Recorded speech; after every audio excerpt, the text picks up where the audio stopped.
ሎስ ብላንኮቹ ሪያል ማድሪዶች ሰሞኑን በአሰልጣኝ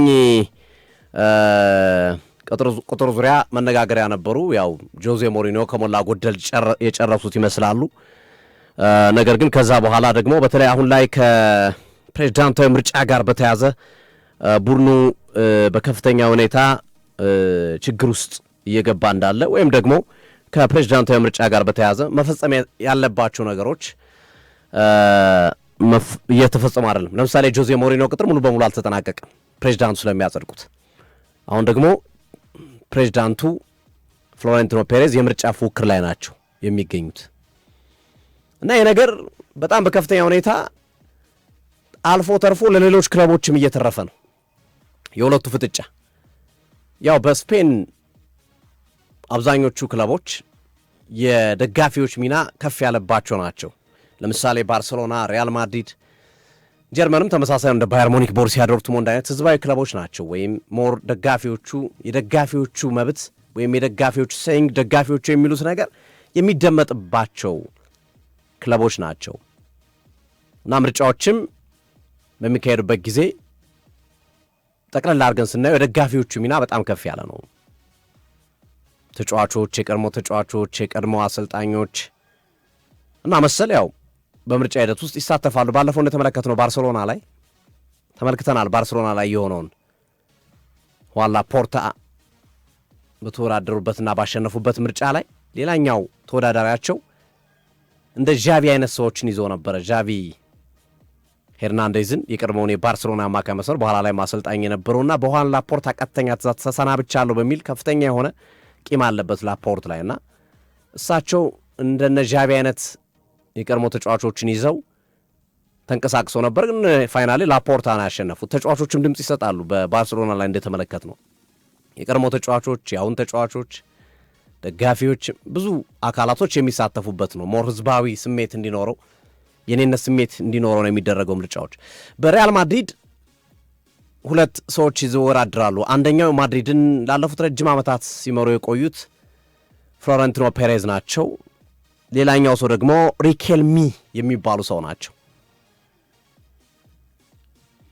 ያው ፍሎሬንቲኖ ፔሬዝ በሪያል ማድሪድ የስኬት ዓመታት ውስጥ ትልቅ ሚና ያላቸው ናቸው። 3 ተከታታይ ሻምፒዮንስ ሊግ ዋንጫ ሲያነሱ በዚዳን ዘመን፣ ካርሎ አንቸሎቲ መጥተው ሻምፒዮንስ ሊጉን ሲያጣጥሙ፣ ላሊጋውን ሲያነሱ የእነዚህ ሰው ሚና በጣም ከፍ ያለ ሆኖ ይታያል። ፍሎሬንቲኖ ፔሬዝ በቅርብ ዓመታት የተደረጉ ዝውውሮች እንኳን ለዚህ ምስክር ናቸው። ክሊያን ምባፔን ያመጡበት መንገድ በጣም አስገራሚ ነው ብለን ማንሳት እንችላለን። ሪያል ማድሪድ ባለፉት ጥቂት ዓመታት ያደረጋቸውን ዝውውሮች እንመልከት።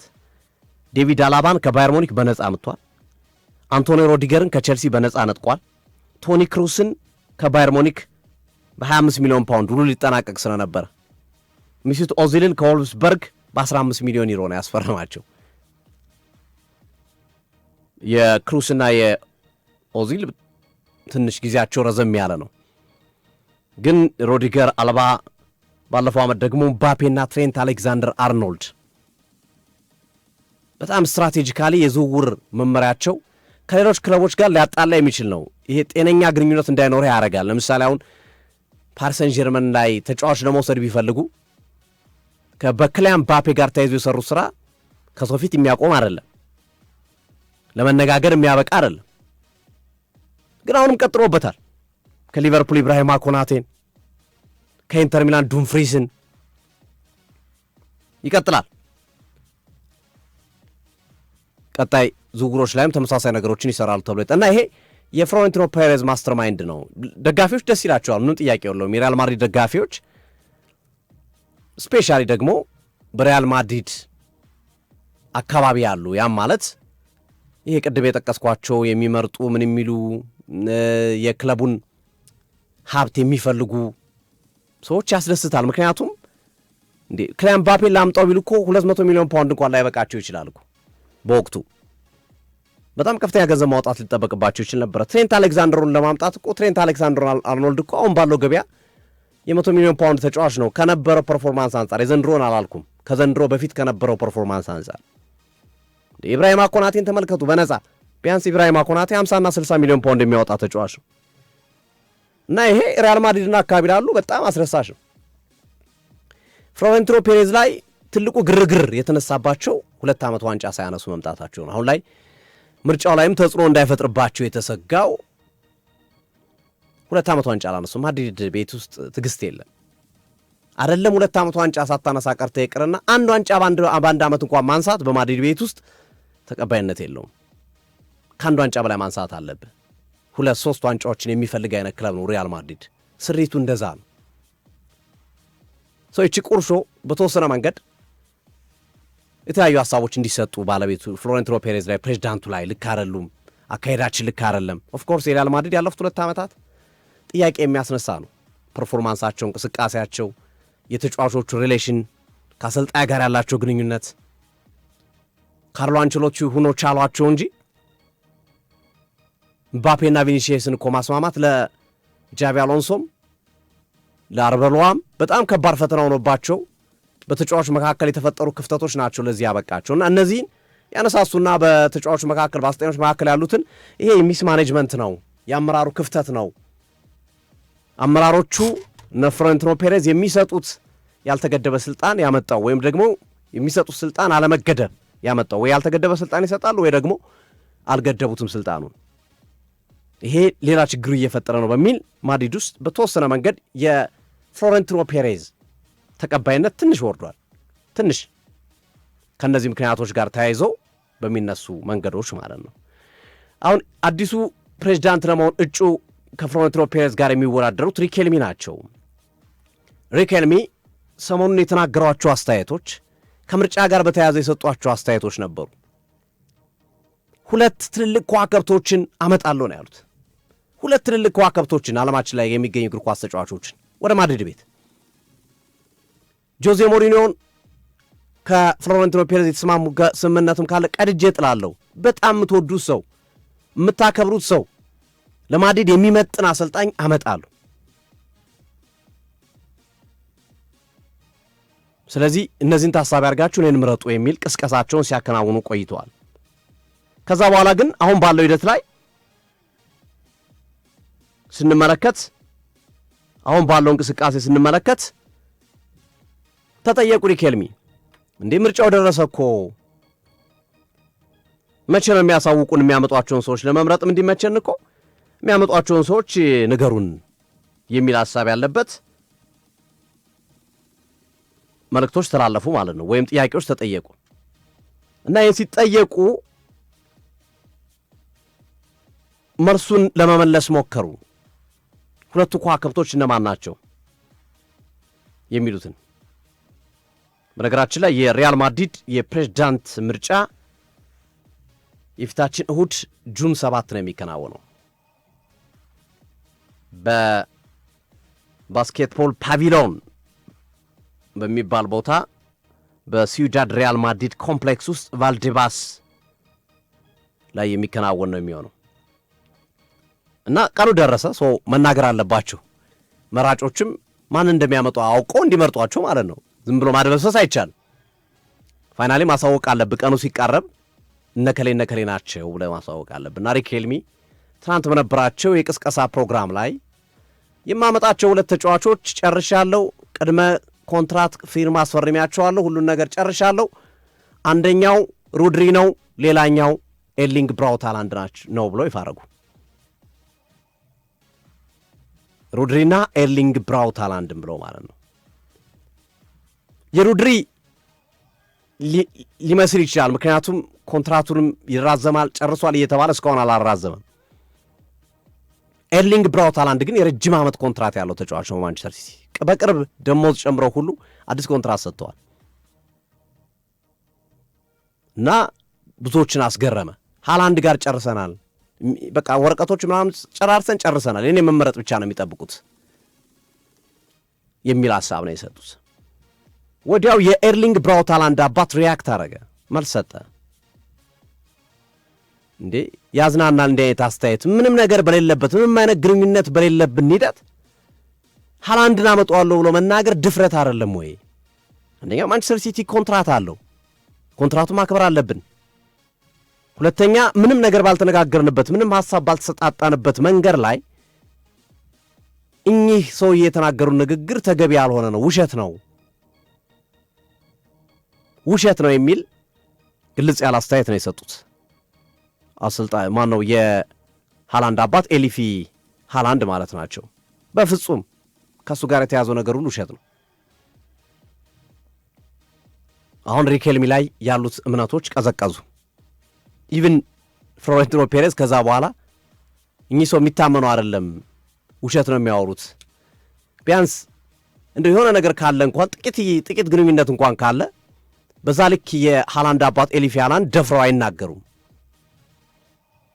በዛ ልክ የተናገሩት ምንም ነገር በሌለበት ሁኔታ በድፍረት የተናገሩት ሐሳብ ስለሆነ ነው በሚል በምናላቸው ያለውን ነገር አረጋለሁ ማለት ይችላሉ። ግን ጨርሻለሁ፣ ተፈራርመናል፣ ቅድመ ዝግጅቶችን አድርጌያለሁ ብሎ መናገራቸው ያሳፍራል በሚል ፍሎሬንቲኖ ፔሬዝ ደግሞ ለራሳቸው የምርጫ መንገድ ተጠቀሙበት ማለት ነው። በዚህ አላበቃም። የክርክር ሲቲ ክስ ሊመሰርት ነው፣ ወደ ህጋዊ እንቅስቃሴ ሄዳለሁ ብሏል። ሪኬልሚ ሃላንድን አስፈርመዋለሁ፣ ጨርሻለሁ፣ ተነጋግረን ጨርሰናል ብለዋል። ይሄ ደግሞ ክለቡን የሚረብሽ ነው። እኛ ሃላንድ የረጅም ዓመታት እቅዳችን ነው፣ ጥሩና የሚሄድ ከሆነ ኢንኬዝ እርሳቸው ተመርጠው ለእኛ ከባድ ነው፣ ስለዚህ ይህን ማረጋገጥ እንፈልጋለን። ልጁና የልጁ ወኪል ምንም ነገር እንደሌለ ነግረውናል፣ ስለዚህ ተጫዋቻችን ፕሮቴክት ማድረግ ስላለብን እንከሳለን የሚል አቋም ይዘዋል። ማንቸስተር ሲቲዎች ሌጋል አክሽን ለመውሰድ ህጋዊ እንቅስቃሴ ለማድረግ መዘጋጀታቸውን እየጠቀሱ ነው የሚገኙት እና ሌላ ታሪክ ውስጥ ገብቷል የማድሪድ የፕሬዚዳንትነት ምርጫ ማለት ነው። በዚህ ልክ ትልቅ ፕሬዚዳንት ለመሆን እየተዘጋጁ ያሉ ሰው ምንም ያልተፈጠረን ነገር ፈጥሮ ማውራታቸው አነጋጋሪ ሆኗል እና ማድሪድ ቤት ውስጥ ይሄ ነገር እንግዲህ ሹክቻዎችን እየፈጠረ ነው። ቅድም ስለ ጆዜ ሞሪኒዮ ሳነሳ ከካላፊዮሪ ጋር ተያይዞ ጆዜ ሞሪኒዮ አንድም ፊርማቸውን ያላስቀመጡበት ምክንያት ፕሬዚዳንቱ እስከሚመረጥ ነው፣ እስከ እሑድ ማለት ነው። ሰኞ ላይ ፊርማ ያስቀምጣሉ። ይሄ ግን ማድሪድን ዋጋ አስከፍሎታል። ቢያንስ ግማሽ ዋጋ ማድረቅ የሚችለው ባለፈው ሳምንት ጆዜ ሞሪኒዮ ፈርመው ቢሆን ኖሮ የውል ማፍረሻ የሚከፍለው ሪያል ማድሪድ 7 ሚሊዮን ዩሮ አካባቢ ነበረ። አሁን ግን 15 ሚሊዮን ዩሮ ለመክፈል ተገዷል። ምክንያቱም አንድ ሳምንት ስለዘገየ ያቺ አክቲቬት የምትሆንባትን ቀን ስላለፈ ያቺ 7 ሚሊዮን ዩሮዋ የምታልቅበት 7 ሚሊዮን ዩሮዋ ጊዜ ገደብ ተሰጥቷት ነበር። ያቺ ጊዜ ገደብ ስላለቀች 15 ሚሊዮን ዩሮውን ጨምሩባቸው በጥፍ ማለት ነው። ይሄ አንዱ በሪያል ማድሪድ ቤት ውስጥ ከተፈጠሩ ክፍተቶች መካከል የሚነሱ ነው። ሁለተኛ በቡድን ውስጥ ያለው አለመረጋጋት አሁንም ቀጥሏል። ሪኬልሚ ቢመረጡ የማይፈልጓቸው ተጫዋቾች አሉ። ራሳቸው ፍሎሬንቲኖ ፔሬዝ ቢመረጡ የሚያሰናብቷቸው ተጫዋቾች አሉ። ክሊያን ምባፔና ቪኒሲየስ ጁኒየር አንዱ አንዱን ደግፏል፣ አንዱ አንዱን ፈልጓል። ፍሎሬንቲኖ ፔሬዝ ወደ ቪኒ ጁኒየር፣ ሪኬልሚ ወደ ምባፔ ወይም ቪኒ ጁኒየር ወደ ሪኬልሚ፣ ምባፔ ወደ ፍሎሬንቲኖ ፔሬዝ። የሁለቱ ተጫዋቾች አንዱ በሪያል ማድሪድ ቤት ውስጥ ትልቅ ችግር እየፈጠረ ያለው የሁለቱ ኢጎ ነው ተብሎ ይታመናል። አንዱን ማጣት ግዴታ ነው ብለው ያምናሉ እና ሁለቱ የተለያየ አመለካከት ነው ያላቸው። እዚህ ጋር በተያያዘ ሪያል ማድሪድ የቪኒሲየስ ጁኒየርን ኮንትራት አላራዘመም፣ ሊያርቅ ተቃርቧል። በነገራችን ላይ የቪኒሲየስ ጁኒየር ኮንትራት 2 ዓመት አካባቢ ነው የሚቀረው አይ ቲንክ፣ ግን እስካሁን አላራዘሙም። ለምን? አንደኛ ይሄ ምርጫው ጉዳይ፣ ሁለተኛ ዓለም ዋንጫው ላይ አቋም እንመልከት። የዘንድሮ ውድድር ዓመት አቋም የሚገዛ አልነበረም፣ ጥሩ አልነበረም። እንግዲህ ያ የተፈጠረው ከቡድኑ ውስጥ በነበረው ሽኩቻና መሰል ነገሮች ከሆነ ዓለም ዋንጫው ላይ እንመልከተው፣ ራሱን ያሳየን፣ ከዛ አዲስ ኮንትራት እናስፈርመዋለን የሚል አቋም ስለመያዛቸው እየተነገረን የሚገኘውና ይሄ የምርጫው ጉዳይ አነጋጋሪ ሆኖ ያለፈበት ነው። አብዛኞቹ የመረጃ ምንጮች ፍሎሬንቲኖ ፔሬዝ አሁንም ፕሬዚዳንቱን የመቀጠላቸው እድል ሰፊ ነው የሚሉ ይገኛሉ። ግን ቅድም በጠቀስኳቸው 2 ዓመት ካለ ዋንጫ ማድሪድ መጓዙ፣ ከዛ ባለፈ የመልበሻ ክፍል ግጭቶች ከጊዜ ወደ ጊዜ ይቀንሳሉ ቢባሉም አሁንም ሳይቀንሱ መቀጠላቸው፣ እንዲሁም በአብዛኛው እየጨመሩ መምጣታቸው በትልቁ ክፍተት ፈጥሯል። ለዛ ነው ጆዜ ሞሪኒዮን ማምጣት የፈለጉት። ስትሪክት ናቸው ጆዜ ሞሪኒዮ መልበሻ ክፍል ውስጥ በጣም ስትሪክት ናቸው። ከተጫዋቾች ጋር ግንኙነታቸው የተገደበ ነው። በጣም ኤክስፔሪንስድ አሰልጣኝ ናቸው። ከብዙ ትልልቅ ከዋክብቶች ጋር ሰርተዋል። ከብዙ ትልልቅ ሰዎች ጋር ሰርተዋል። በአንድ ወቅት ስለ ላሳና ዲያራ ሲያወሩ አስታውሳለሁና ልክ ወኪሉ ጥሩ ጨዋታ ሲያሳይ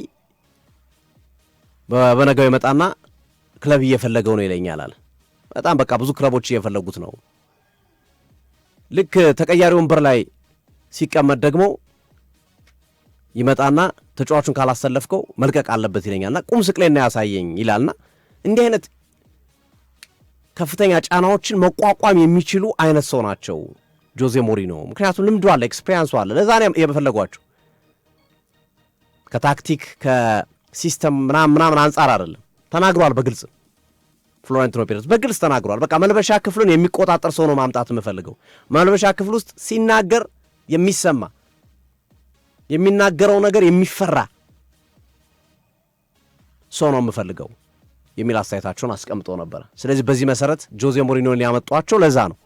ሲል ግን የጆዜ ሞሪኖ ፊርማ የሚጸድቀው ከውዱ ምርጫ በኋላ ነው። እሱም ፍሎሬንቲኖ ፔሬዝ ከተመረጡ ማለት ነውና ትንሽ ይሄ የሪያል ማድሪድ የፕሬዝዳንታዊ ምርጫ ሆት ነው በዚህ ሰዓት ላይ በጣም በየአካባቢው መነጋገሪያ ሆኗል።